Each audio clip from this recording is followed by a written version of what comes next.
पेशा अध्यापना निशा किंतु मनीष तैयारी करबा समय आवश्यकता अनुसार बढ़ुवा क्षेत्र होटेल मैनेजमेंट एंड टूरिज्म क्षेत्र में तांकर रही विशेष अवदान। तेज चलतु एमती जड़े व्यक्तित्व आम सहित आज अतिथि रूपे जोड़ी होती प्रथमे स्वागत करवा से होती डॉक्टर पीताम्बर विश्वाल। सर नमस्कार। नमस्कार। आम कार्यक्रम को स्वागत। केमती अच्छी? बहुत भल अच्छी। होटेल मैनेजमेंट एंड टूरिज्म क्षेत्र को आपण कौन पाई मन बढ़ले कहीं ए लाइन को आसिया पाई ए सेक्टर को आसिया पाई आपण इच्छा प्रकाश कले? जदि सत कहि मु ए क्षेत्र को बाय चांस पशि आछि कहना जेते बेले मु आसिली सेते बेले बहुत यंग थिली एमती गोटे कोर्स करिवार इच्छा नै कि पस्थिली किंतु एडमिशन नै कि एंट्री कला परे मु फील कली जे ए कोर्सटा मो पई बहुत सुइटेबल कैरियर करिया पई डिसीजन निजे नेली। कहीं एडवाइस दे नाहंती, पेरेंट्स ए भितरे इंटरफेयर करि नथिले। आउ जेतेबेले मु ए कैरियर करिवा पई आसिली सेतेबेले भुवनेश्वर स्थिति होटल बा होटल इंडस्ट्री बा होटल मैनेजमेंट सहित बेसी किछि डेवलप नथिला। ता सत्वे भी मोर कहीं इच्छा है जे मु ए लाइन रे कैरियर करी बोली। तेरे वर्तमान जो देखिबा सेतेबेलर सिचुएशन आ वर्तमान राज्य कथा कोनतु बा राज्य बाहर केमती कोन चाहिदा थिला सेतेबेलर केमती कोन स्थिति थिला वर्तमान रो स्थिति आपण केमती कोन देखुचंती? सेतेबेलर स्थिति जदिबा ओडिशा हॉस्पिटैलिटी क्षेत्र रे किछि भी डेवलप नथिला, सेमिति किछि इंफ्रास्ट्रक्चर नथिला, होटल इंडस्ट्री नथिला, लोकंकर धारणा नथिला। समस्ते डिपेंड करथिले नि बहुत छोट बड़ सामाजिक प्रोग्राम रे सोशल फंक्शन रे एमती लोक डाकी की रोषे करवा होटेल कहले बुझा जाउथला सेते बेले जे आमे होटेल को जीवा खाइबा आ आसीबा। तेनु करी सेही कांसेप्ट जते बेले थिला सेते बेले ओडिशा सरकार गोटे बहुत इनोवेटिव स्टेप्स नेले एवं ओडिशा रे होटल मैनेजमेंट कोर्स खोलिया पई ओडिशा सरकार चेष्टा करथिले। सेटा 1973 मसिया रहितला। परवर्ती अवस्था रे सेटा डेवलप कला एवं डिप्लोमा कोर्स से ओडिशा सरकार का अधीन रे सृष्टि हला एवं सेति बेल को मु से कोर्स को आस जाइथिली। मोर कोर्स सरला परे मध्य मु सेही कॉलेज रे अध्यापना दायित्व मते दिया जाइथिला एवं तापर ठारू मु आउ पछकु फेरी चाहिनी आगु आगु माड़ी चलची। मो उपरे कॉलेज रो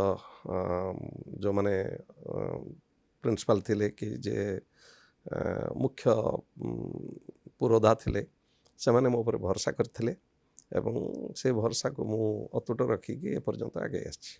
तबे वर्तमान जदि हम राज्य कथा कहबा होटल मैनेजमेंट एंड टूरिज्म क्षेत्रटी ए जो सेक्टरटी रहिछि ये केते मात्रा रे व्यापक होई परछि, केते मात्रा रे समृद्ध होई परछि? हम राज्य आम जदि सेबेठार देखा बहुत किछि डेवलपमेंट होइछि। हॉस्पिटैलिटी सेक्टर कहले समस्ते अधिकांश लोक जानुचंती जे हॉस्पिटैलिटी गोटे सेक्टर अच्छी जोटा कि very important and growing sector Jote कि जॉब फैसिलिटी बहुत अच्छी ए कथा लोके जानिले एवं यंगस्टर्स माने मध्य जानिले जो माने इनोवेटिव डिसिप्लिन सिंसियरिटी ऊपर विश्वास अच्छी से माने होटल मैनेजमेंट को आसवा बेसी पसंद करछंती। तबे अर्थनैतिक एवं सामाजिक क्षेत्र रे जो माने पछुआ से सही छात्र छात्री को आपण आगो को आणुचंती से होटल मैनेजमेंट रे एडमिशन करे कि पाठ पढौचंती केते मात्रा रे आपण भाबुचंती सफल होई परछंती समृद्ध होई परछंती? जो पर्यंत मु होटल मैनेजमेंट मु थिली आईएचएम रे ट्रेनिंग नहीं थिली एवं आईएचएम रे जॉब करथिली। रिटायरमेंट पर मु गोटे होटल मैनेजमेंट कॉलेज रे प्रिंसिपल है जॉइन करछि एवं जेतेबेले प्रिंसिपल है जॉइन कली सेतेबेले मो पाई सेटा गोटे चैलेंज थिला कहीं से कॉलेज जे मुख्य जे चेयरमैन तांको आमर जे फाउंडर चेयरमैन जे तांको बापा थिले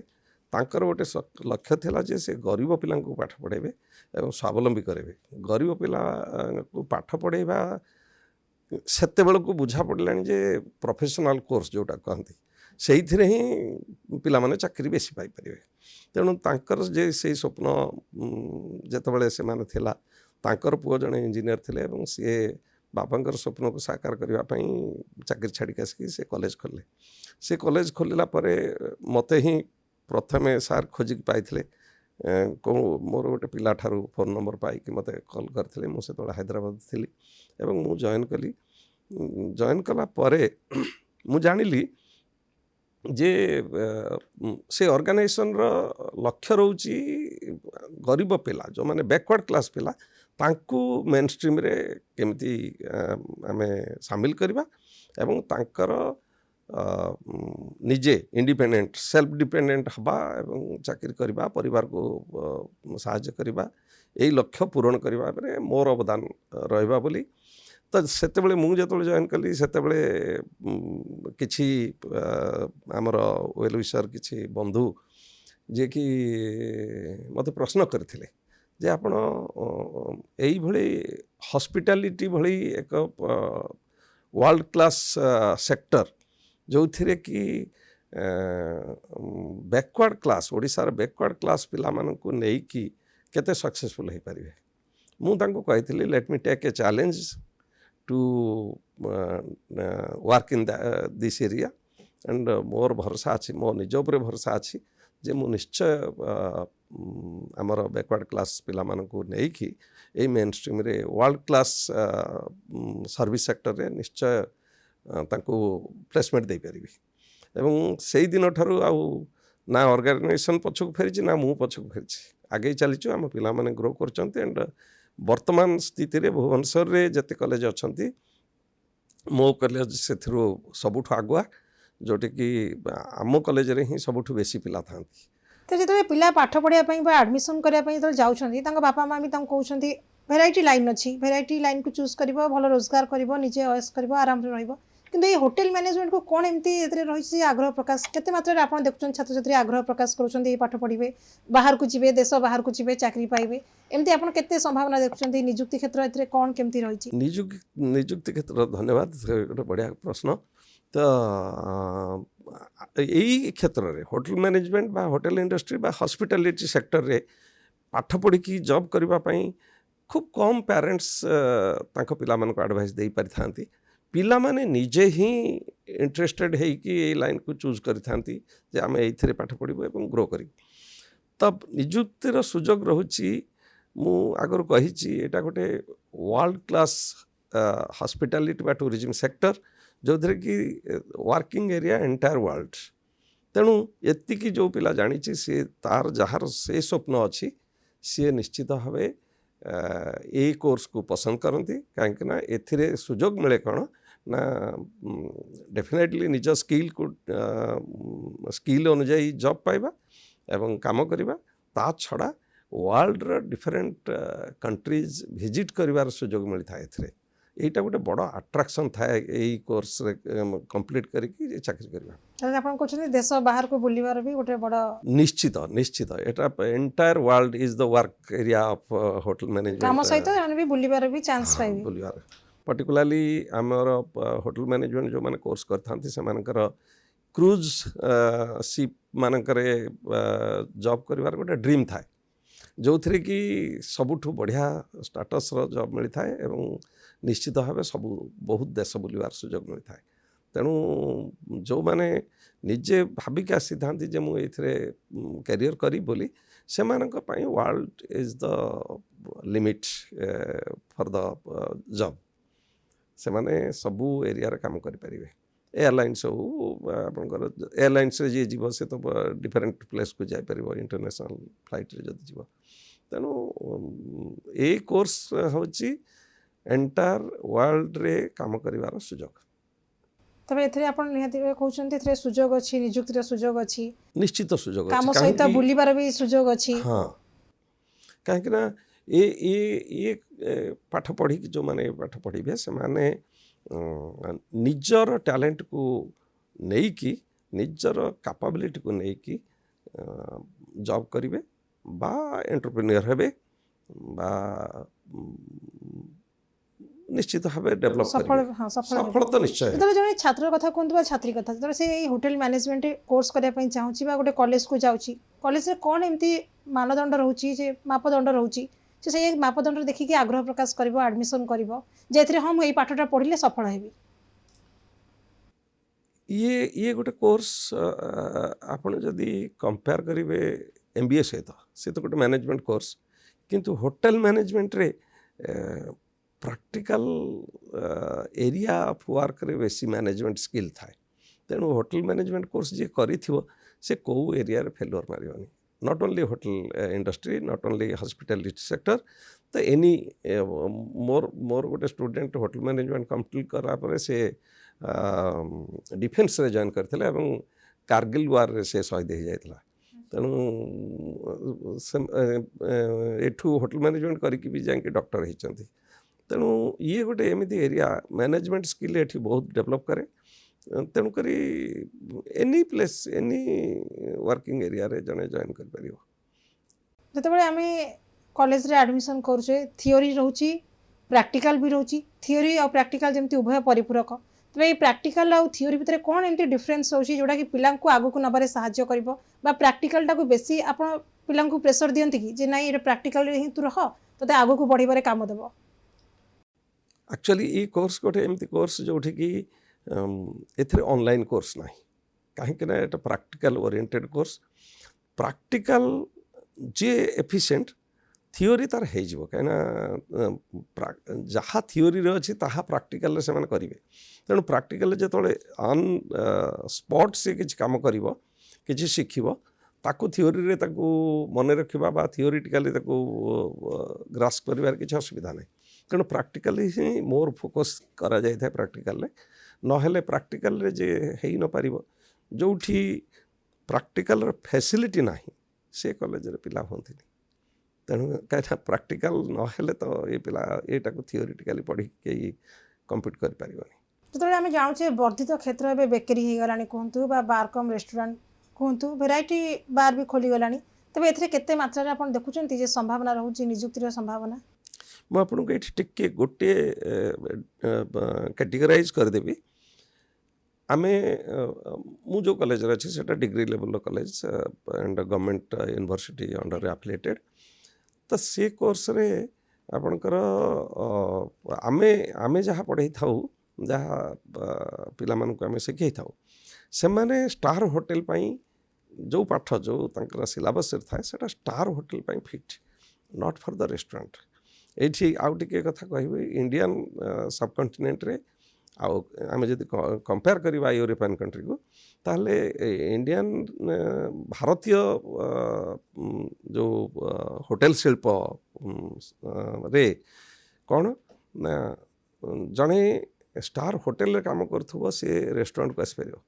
ଜଣେ ରେଷ୍ଟୁରାଣ୍ଟରୁ କାମ କରିକି ଷ୍ଟାର ହୋଟେଲକୁ ଯାଇପାରିବନି କାହିଁକିନା ରେଷ୍ଟୁରାଣ୍ଟରେ ୱାର୍କ ଷ୍ଟାଇଲ୍ ଅଲଗା ଷ୍ଟାର ହୋଟେଲରେ ୱାର୍କ ଷ୍ଟାଇଲ୍ ଅଲଗା। ଆମେ ଯେଉଁ ପିଲାଙ୍କୁ ପାଠ ପଢ଼ାଉଛୁ ସେମାନେ ହୋଟେଲରେ କାମ କରିବା ପାଇଁ ଷ୍ଟାର ହୋଟେଲରେ କାମ କରିବା ପାଇଁ ତାଙ୍କୁ ପ୍ରିପେୟାର କରୁଛୁ।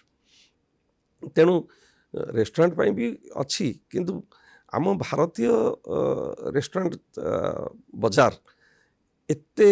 ସେଇ ଲେବୁଲକୁ ଆସିନାହିଁ କାହିଁକିନା ୟୁରୋପିଆନ୍ କଣ୍ଟ୍ରିରେ ଆପଣ ଦେଖିବେ ଲାଇଭ୍ କିଚେନ୍ ଏଠି ଧୀରେ ଧୀରେ ଭାରତୀୟ ବଜାରରେ ସେଇଟା ଇଣ୍ଟ୍ରୋଡ୍ୟୁସ୍ ହେଲାଣି। ତ ଲାଇଭ୍ କିଚେନ୍ ହେଲେ ଯେଉଁମାନେ କାମ କରିବେ ସେମାନେ ସେତିକି ଏକ୍ସପିରିଏନ୍ସ ହେଇଥିବା ଦରକାର ସେତିକି ପରଫେକ୍ଟ ହେଇଥିବା ଦରକାର। କିନ୍ତୁ ହୋଟେଲରେ କ'ଣ ବିହାଇଣ୍ଡ ଦ ସ୍କ୍ରିନ୍ ତେଣୁ ସେମାନେ ତାଙ୍କର ସିନିୟର ଥାଆନ୍ତି ଡିଫରେଣ୍ଟ ଷ୍ଟେପ୍ସ ଥାଆନ୍ତି ଅଲଗା ଅଲଗା ଷ୍ଟେପ୍ରେ ଅଲଗା ଅଲଗା ଲୋକଙ୍କର ରେସ୍ପନ୍ସିବିଲିଟି ଥାଏ ସେଠି କାମ କରିବା ସହଜ ହେଇଥାଏ। ସେଥିପାଇଁ ଆମର ଯେଉଁ କୋର୍ସ ଆମେ ଯେଉଁଟା ସର୍ଟ କୋର୍ସ ଅଛି ସେମାନେ ରେଷ୍ଟୁରାଣ୍ଟ ପାଇଁ ପ୍ରିଫରେବୁଲ୍ ଯେଉଁଟା ଆମର ଡିଗ୍ରୀ ଲେଭେଲର କୋର୍ସ ସେଇଟା ହୋଟେଲ ପାଇଁ ପ୍ରିଫରେବୁଲ୍। ତ ଏମିତି ଅଲଗା ଅଲଗା କ୍ୟାଟେଗୋରୀକୁ ନେଇକି ପିଲାଙ୍କର ନିଯୁକ୍ତିଟା ସେମିତି ନିଯୁକ୍ତି ରହିଥାଏ। ଅଛି ହଁ। ତେବେ ଯେତେବେଳେ ଆମେ ଓଡ଼ିଶାର ପିଲାଙ୍କ କଥା କହିବା ସେମାନେ ମେନ୍ ଲିଡ଼ିଂ କାମ କରିପାରୁଛନ୍ତି ଆପଣ ଯାହା ଆପଣ ଏବେ ନିଜେ ଦେଖୁଥିବେ ନିଜେ ଜାଣିପାରୁଥିବେ ପ୍ରମୁଖ ଭୂମିକା ନିଭାଇ ପାରୁଛନ୍ତି ସେମାନେ? ମୁଁ ସମ୍ପୂର୍ଣ୍ଣ ସନ୍ତୁଷ୍ଟ କାହିଁକି ମୋର ଯେଉଁ ପିଲାମାନେ ଆପଏଣ୍ଟମେଣ୍ଟ ପାଇଛନ୍ତି ବା ଏବେ ସୁଦ୍ଧା ପୋଷ୍ଟିଂ କରିଛନ୍ତି ସମସ୍ତେ ଷ୍ଟାର ହୋଟେଲ ମାନେ star not only star 5 star ହୋଟେଲରେ ଜଏନ୍ କରିଛନ୍ତି ଏବଂ ମୋର ବି ପିଲା କ୍ରୁଜ୍ରେ ଜଏନ୍ କରିଛନ୍ତି one of the very important cruise management जोटा कि USA based royal Caribbean group से भी मो पिला जॉइन कर आम कॉलेज पिला आउ मु कहूनी बर्तमान आईएचएम रो बैकग्राउंड कहूनी कहीं आईएचएम रो पिला तो बहुत बहुत आड़े से 7टा 8टा कॉलेज प्रिंसिपल माने ऑल ओवर इंडिया होती एवं कोटी कोटी अच्छा तार मास्टर शेफ भी बाहरी सेटा आईएचएम बैकग्राउंड बेसी देखा जाए ओडिसा पिला कम मिले बाहर पिला बेसी सुजोग मिले तार सेटा पूरा ठीक नुहे माने आमे कमी रही जाउची कमी रही जाउची ओडिया पिला टिके होम सिक किंतु मु आपन कहि जे होटल इंडस्ट्री बा हॉस्पिटैलिटी सेक्टर काम करिया कहले वर्ल्ड इज द लिमिट तो सारा पृथ्वी रे तंकर काम करिवार सुजोग मिलता है मो पाखक भी से सुजोग आसुची बहुत ऑर्गेनाइजेशन अच्छा जे कि मत रिक्वेस्ट कर पिला पठात आम एब्रोड पठेबू आम कानाडा पठेबू आम ऑस्ट्रेलिया पठेबू तेणु सुजोग तो बहुत अच्छी जो पिला टिके होम सिक ना मु घरे रही पेरेंट्स को देखा चाह करी से मैंने टिके दूर को जापर ना तेणु तांकर ग्रोथ से हो पारनी यही एकमात्र बाधा आउ किछिटा अलगा सिस्टम अच्छी जोटा कि जेतबेले कॉमन पीपल एंजॉय करने को आसती केतेबेले ना फेस्टिवल रे गोटे स्पेशल ओकेजन रे सेतेबेले ही होटल बिजनेस होता है तो सेतेबेले होटल जो मैंने काम करथांती जो मैंने प्रोफेशनल्स सेमानकर ड्यूटी आवर थाए तेणु जदि कहीं जड़े भाव जे गोटे फेस्टिवल रज फेस्टिवल कि होली मु भी जाके एंजॉय करी ताहले होटल इंडस्ट्री तिष्ठा कष्टकर कहीं जितेबले फेस्टिवल से common people come to the hotel to enjoy जोटा कि सही समय रे तो होटेलियर के चाह पारे मु जाकि एंजॉय करी बोली तेणु एतिक हूँ डिफरेन्स ताने जी प्रोफेशनल तांको पई फेस्टिवल बा एनी ओकेजन ये गुड़िक भाग नवा सहज हो न था हाउस कीपिंग एक रोजगार प्रमुख माध्यम साजिश याकू नहीं भी जड़े रोजगार आत्मनिर्भरशील हो पार निश्चित भाव में कहीं मुझे कहीदेवी जो आम जो स्टार होटेल रे रिलेटेड जो पाठ पढ़ाऊँ से पाखापाखि 12-13टी डिपार्टमेंट अच्छी तो मुख्य डिपार्टमेंट 4टी कोर एरिया जोटा कि आपणकर front office restaurant F&B service F&B management जोटा प्रोडक्शन डिपार्टमेंट आ गए हाउसकीपिंग तो ये एंड अकोमोडेशन ऑपरेशन ये 4टी कोर एरिया रे जो मान विभिन्न एरिया काम करते से हाउसकीपिंग है भारी रॉयल डिपार्टमेंट बहुत माने कंफर्टेबल वेरी कहीं से neat and clean and decorative area को रखा तांकर दायित्व तेणु से गोटे रुचिर कथा प्लस प्रोफेशनल कथा से माने जिते होटेल को जिते डेकोरेटिव रखिए जिते नीट एंड क्लीन रखिए से गेस्ट अट्राक्टेड हेबे एवं बिजनेस बढ़ियो सेथिपई तांकर भी ग्रोथ बहुत अधिक होता है किंतु रियल वर्किंग एरिया है प्रोडक्शन एंड सर्विस क्या लोके तो खाली रही आसबेनि खाइबा थिबा दरकार आ भल खाइबा नथिले तो पसंद करेंगे तेणु सबुठू आम जदि साधारण भाव में कहवा सबुठू कष्टकर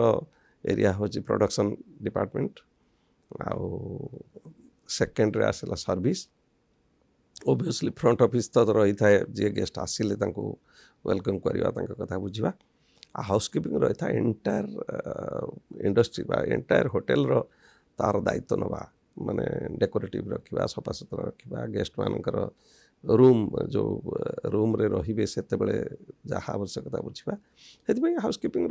निश्चित भाव में भल स्कोप थाए नो डाउट तबे ओडिसा रे टूरिज्म क्षेत्र रे आउरी कोन हबा दरकार जहाँ फल कि आहुरी सुजोग सृष्टि हो पारिबो संभावना कोन केमती आपण देखुछंती मोर व्यक्तिगत मत होची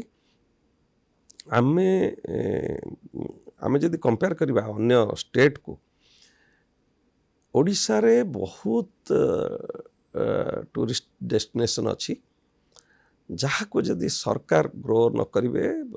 प्राइवेटली तार ग्रोथ हो पारनी डेवलपमेंट हो पारनी सरकार जदि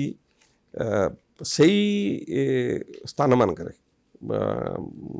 पर्यटन स्थली को टिके मॉडिफाइड करेंगे उन्नत करेंगे एवं कम्युनिकेशन फैसिलिटी बढ़िबो ताहले सेठी सेई जागा मानकरे होटल शिल्प भी गढ़ी उठिबो एवं आमे फॉरेन टूरिस्ट बहुत पाइबा एक्चुअली फॉरेन टूरिस्ट आम विभिन्न देश को आसंती दर्शनीय स्थान डेस्टिनेशन देखा पाई आम पाखरे बहुत अच्छे भरपूर आमर प्राकृतिक सौंदर्य ओडिशा रे भरपूर अच्छी केवल ताकू डेवलप करवा दरकार एवं फैसिलिटेट करवा दरकार कौन फैसिलिटी ना सेठी कम्युनिकेशन थिबा दरकार सेठी रहिबा पई भलो रूम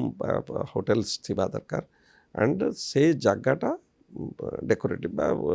माने जोटा नेचुरल प्लेस आमर आम आउचु सेगुडाक प्रॉपर्ली मेंटेन होबा दरकार ताहले पुरी एते मात्रा रे होटल खोलिछि पुरी कथा कहतु बा केन्द्रापड़ा जमी भितरकनिका कथा कहतु चारिआडे गोपालपुर कथा कहतु पारादीप कथा कहतु हेले भी आम जब कह पर्यटक मैंने सेठाक जाऊँच कि मुँह फुराई पलि आसुँच पुरी को बेसी मात्रा बासुँच पुरी रे अधिक मात्रा रे होटल रही बीच कथा कहतु सेठी लोके रही चाहूँगी किंतु एते मात्रा आमर परिवेश कथा कहतु प्राकृतिक परिपूर्ण रे भरपूर रही ओडिशा किंतु सेठाक लोक मैंने पर्यटक कथा कहतु से जाऊँच कि मुँह फुराई पलि आसुँच एक्चुअली कौन हो कि आम जिते पर्यटक पाऊँ से जो मैंने टिके पेइंग कैपेसिटी अधिका से माने गोपालपुर है से टाइप जगार से माने एफोर्डेबल किंतु कॉमन टूरिस्ट मानी से एफोर्डेबल नुहे कॉमन टूरिस्ट से किसी डेवलपमेंट बेसी किसी पारनी से पुरी रे किंतु सब कैटेगरी अच्छी हाई क्लास स्टेइंग प्ले अच्छी and economical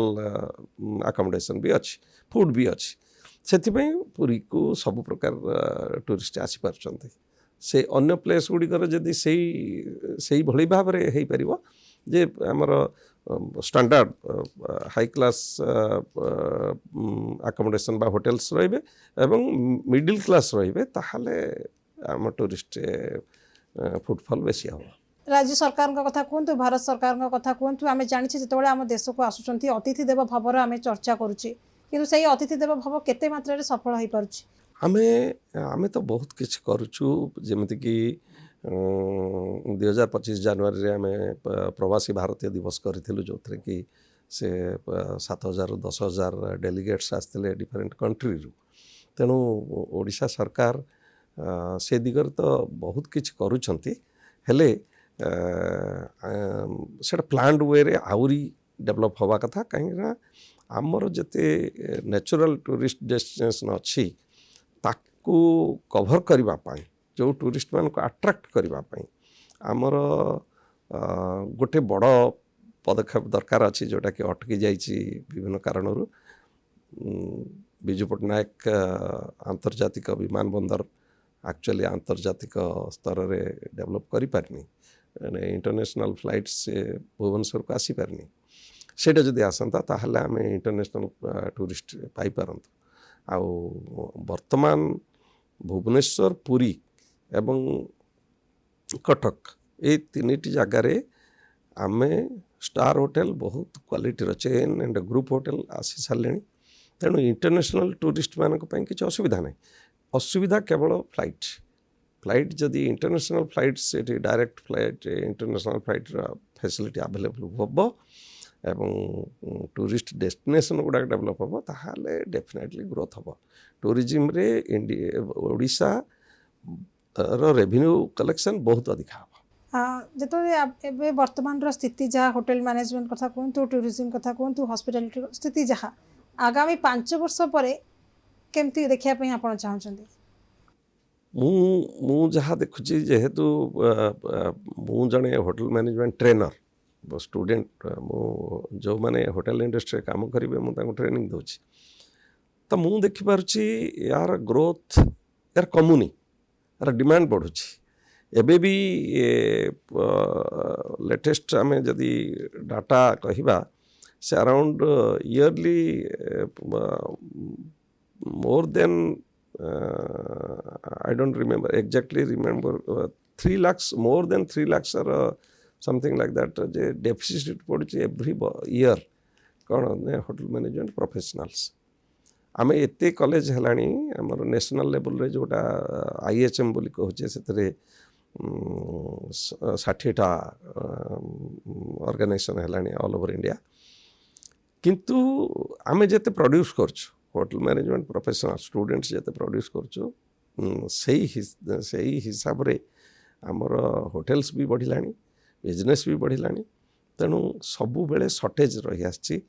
hotel management professional कर अभाव रही आछि आउरी कॉलेज हवा दरकार आउरी ग्रोथ हवा दरकार एवं ये गोटे ग्रोइंग सेक्टर जोटे कि होटल मैनेजमेंट रो आवश्यकता जरूरी रही ये आपन को आ गोटे कथा मन पकईदेवी जेकोसी स्टार होटेल रो क्लासिफिकेशन कमिटी तांकर जो क्राइटेरिया रही से गोटे क्राइटेरिया थाए जे से माने होटल मैनेजमेंट कॉलेज रु होटल मैनेजमेंट पास करथिया पिला को निश्चित नेबे नहेले तांको क्लासिफिकेशन कमिटी रो सर्टिफिकेशन मिलिबो तेबे आमे जितरे भारत रे अतिथि मानक भगवान बोली मानि थाउ तेबे जो अतिथि देव भव कांसेप्ट को नेकी होटल मैनेजमेंट तांको दिगरे सठिक दिगरे काम करछंती निश्चित भाबे आपणकर आमे भारतीय होटल शिल्प रे देखिबे आमे एमती खाली रे वेलकम जो ग्रीटिंग्स करछु गुड मॉर्निंग सर की गुड मॉर्निंग मैडम एमती कहछु किंतु होटल सही स्टैंडर्ड होटल रे सब बेले नमस्कार एवं साड़ी अटायर आमर लेडीज मान था जोटा कि भारतीय संस्कृतिर प्रतीक तेणु आमे से संस्कृति को बजाय रखुचु एवं होटल इंडस्ट्री मध्य ताको गुरुत्व दे थाए तेणु से ही हिसाब रे भारतीय संस्कृति को बजाय रखिकी आग को नहीं कि होटल शिल्प निश्चित भाव तार कार्य कर चलछि तो से नो डाउट आमे आम संस्कृति को हजई दबा सेमती चांस नहीं जितेबाला आमर कला संस्कृति ऐतिह्य परंपरा विश्व दरबार रे पहुँचलानी केते खुशी दिए आपन मते तो बहुत खुशी दिए कहीं ना मु गुंडची मशा बुढ़े छोटिया जीवटे हेले मनीषटी हेले भी मोर जेतिकी ज्ञान अच्छी मु आम देश आम राज्यर उन्नति पई मु साहाय्य करि पारछि मोर सेथिरु जदि किछि बेनिफिट हो पारुछि पिला मानक द्वारा बा आम राज्यर आम देशर ताहले मु निश्चित गर्वित अनुभव करछि आपण सर सामाजिक क्षेत्र रे भी ब्लड डोनेशन कैंप आरंभ करी विभिन्न प्रकार सचेतनमूलक कार्यक्रम मध्य करूछंती केमती आपण माने टाइम केमती कोन मैनेज करछंती परिवार को केमती कोन समय दउछंती गोटे पटे आपण होटल शिल्प प्रति ध्यान दैछंती पिला को पाठ पढाउछंती या सहित आपण विभिन्न प्रकार सचेतनतामूलक काम करछंती देखो तो जड़े हॉस्पिटैलिटी ट्रेनर हिसाब से सी सामाजिक कार्यक्रम तो गोटे पार्ट जमीती कि खाली ब्लड डोनेशन कैंप नुहे आम स्वच्छ भारत अभियान रे भी आम पिला माने कहना स्वच्छ भारत अभियान आम डिग्री लेवल सब्जेक्ट गोटे पेपर अच्छी तेणुक जोग आ गोटे पेपर अच्छी तो आम जोग भी ध्यान दे था पिला मानक जोग शिक्षा दे था एवं स्वच्छ भारत अभियान रे भी आम पिला मानक नहीं था आमर जो वर्ल्ड टूरिज्म डे सेलिब्रेशन होची से आम पिला माने पार्टिसिपेट करथांती एंड ब्लड डोनेशन कैंप रे भी पार्टिसिपेट करन that is part of our training सेटा एक्स्ट्रा बोली आम भावना तेणु समय बाहर करने पड़े समय सृष्टि करने पड़े आम से आम पिला माने आपन बहुत मात्रा खुशी दउची निश्चित भाव मु जेहेतु मते जेतिकी ज्ञान मिली मु तो आपन को प्रथम कही देथिल बाय चांस ए लाइन को मु आसी किंतु मु एथिरे